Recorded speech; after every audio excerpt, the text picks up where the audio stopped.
Aqui está El Salvador, um país localizado na América Central que já foi considerado o país mais perigoso do mundo. A situação aqui era tão perigosa que apenas 8 a 9 anos atrás era chamado de a capital do assassinato do mundo porque, em média, de 16 a 20 pessoas eram mortas aqui todos os dias. Entre 2014 e 2017, aproximadamente 20 mil pessoas foram mortas em guerras de gangues e 20% da população do país teve que fugir. No entanto, nos últimos 4 anos, o país mais perigoso do mundo se tornou um dos mais seguros, onde a taxa de criminalidade é até menor que a dos Estados Unidos. El Salvador é o menor país da América Central, mas é geopoliticamente muito importante devido à sua localização. El Salvador está localizado ao sul do México, entre a Guatemala e Honduras, e sua costa ao longo do Oceano Pacífico lhe dá acesso ao Canal do Panamá. Isso significa que, se o governo aqui se desestabilizar, gangues locais poderiam potencialmente prejudicar um dos pontos de estrangulamento comercial mais importantes do mundo. Por essa razão, os Estados Unidos sempre tiveram um interesse significativo em El Salvador. As relações entre esses dois países são tão próximas que,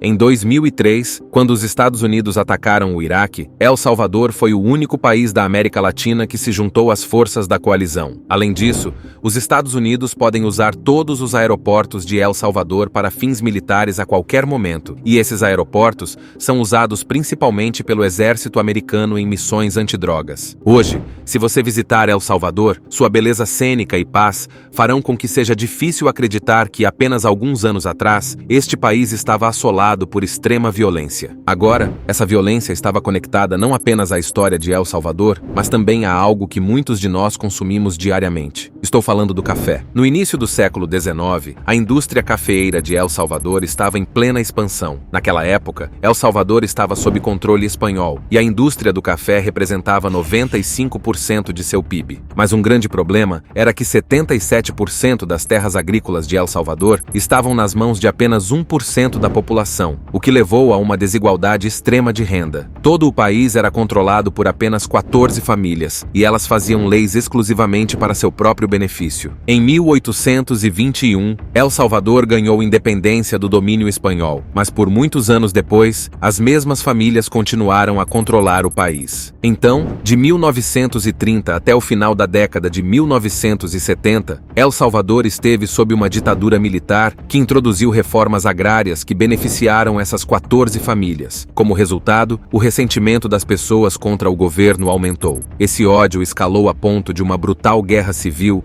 eclodir entre o governo e facções políticas de extrema esquerda e extrema direita, que durou até 1992 e tirou a vida de 65 mil pessoas. Durante todo esse período, os Estados Unidos forneceram apoio financeiro e armas para apoiar o governo de El Salvador. Cerca de 500 mil de pessoas fugiram de El Salvador, buscando refúgio em vários países da América do Sul, enquanto muitos outros chegaram à cidade americana de Los Angeles, que já era um centro de guerras de gangues. Essas gangues começaram a mirar nos recém-chegados salvadorenhos, o que os levou a se unir e formar sua própria comunidade, que mais tarde veio a ser conhecida como a gangue MS-13. O que começou como uma comunidade formada para proteger suas famílias, transformou-se em uma gangue de criminosos violentos, espalhando o crime nas cidades americanas. Quando a Guerra Civil terminou em 1992, a polícia dos Estados Unidos começou a prender e deportar esses membros de gangues de volta para El Salvador. Após a Guerra Civil, a economia e as instituições de El Salvador estavam completamente devastadas, e as gangues aproveitaram essa situação. Os membros de gangues deportados ainda tinham conexões com criminosos nos Estados Unidos. Usando esses contatos, eles começaram a contrabandear armas dos Estados Unidos para El Salvador e as usaram para aumentar gradualmente sua influência no país. Essas gangues extorquiam dinheiro de empresas e comerciantes. Qualquer um que se recusasse ou tentasse informar a polícia era morto. Entre 2000 e 2011, El Salvador ficou completamente sob o controle dessas gangues. O governo estava impotente e o medo generalizado dominava a população em geral. As prisões de El Salvador estavam lotadas de membros de gangues, mas isso não fez diferença, e a situação continuou a piorar. As pessoas estavam tão assustadas que hesitavam em mandar seus filhos para a escola por medo de serem sequestrados. Salvadorenhos estavam fugindo para a América do Norte, tanto legal quanto ilegalmente, em números tão grandes que até a administração americana ficou preocupada. Eles enviaram uma mensagem ao governo salvadorenho, instando-o a tomar medidas rigorosas contra essas gangues. No entanto, parecia que o governo salvadorenho também temia essas gangues. Em 2015,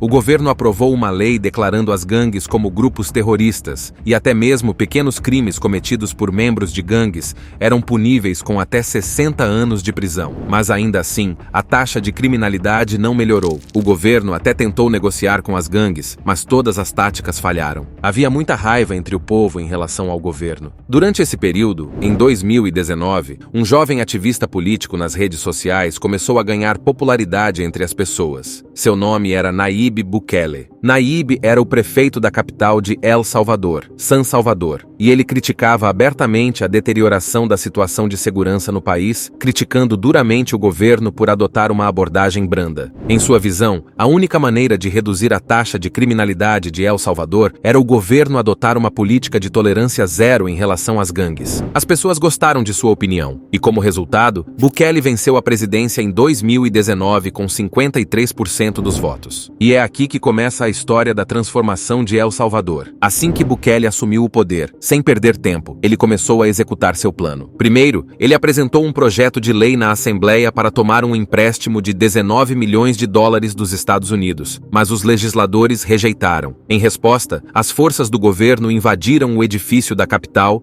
e intimidaram os legisladores. Finalmente, sob pressão pública, a Assembleia aprovou o empréstimo. Com essa ajuda, Bukele fez duas coisas. Primeiro, ele construiu uma prisão de segurança máxima em um terreno de 410 acres para abrigar 40 mil presos. Em segundo lugar, ele reuniu 38 mil policiais e 24 mil soldados para formar uma força conjunta. Essa força patrulhava as ruas de El Salvador 24 horas por dia, rastreando e prendendo membros de gangues, que eram então enviados para a nova prisão de segurança máxima de 410 acres. Embora a pressão tenha começado a aumentar sobre as gangues, ainda não houve uma redução significativa na taxa de criminalidade. No entanto, em março de 2022, uma brutal guerra de gangues eclodiu, resultando em aproximadamente 100 mortes em apenas 3 dias. Bukele imediatamente aprovou um projeto de lei especial de isenção pela Assembleia. De acordo com esse projeto de lei, pelos próximos 30 dias, as forças do governo poderiam prender qualquer pessoa. Eles poderiam revistar casas sem mandado. Em alguns casos,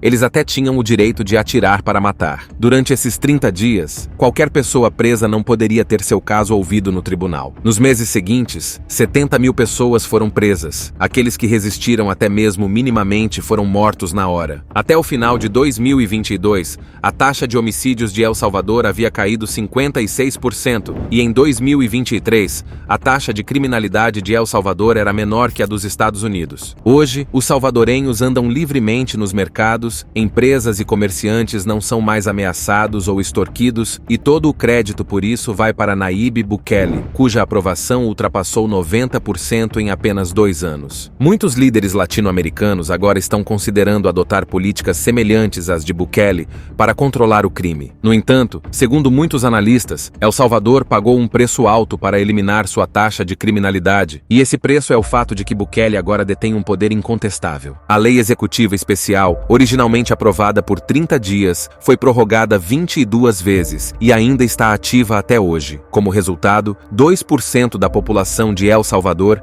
está atualmente na prisão, e seus julgamentos ainda não começaram. Jornalistas locais relatam que muitas pessoas inocentes estão entre os presos e suas famílias nem sequer sabem em qual prisão estão ou se estão vivas. Este é Mejia, cuja filha foi levada pelas forças há mais de 1 ano e meio, e ele ainda não sabe em qual prisão ela está. Há milhares de outros casos como este, indicando que essa lei se tornou um pesadelo para muitos. Em janeiro de 2022, as forças de Bukele invadiram os escritórios de promotores que investigavam acusações de corrupção contra seu governo. Eles intimidaram tanto os promotores que 4 investigadores fugiram de El Salvador, e os casos foram encerrados. Então, por um lado, não há dúvida de que Bukele trouxe uma transformação milagrosa para El Salvador, mas, por outro lado, ele se tornou tão poderoso nesse nesse processo que nem mesmo os tribunais são mais capazes de responsabilizar seu governo. Talvez alcançar a paz exigisse tomar medidas tão extremas. Agora a questão é, como o poder incontestável de Bukele impactará El Salvador no futuro? O que você acha? O que aconteceu em El Salvador foi a melhor maneira de controlar a taxa de criminalidade ou foi um método muito bruto que pode ter sérias consequências no futuro? Compartilhe sua opinião nos comentários abaixo. Adoramos ler seu feedback. Se você gostou do vídeo, por favor, curta e se inscreva no canal. Nos vemos no próximo vídeo e cuide-se!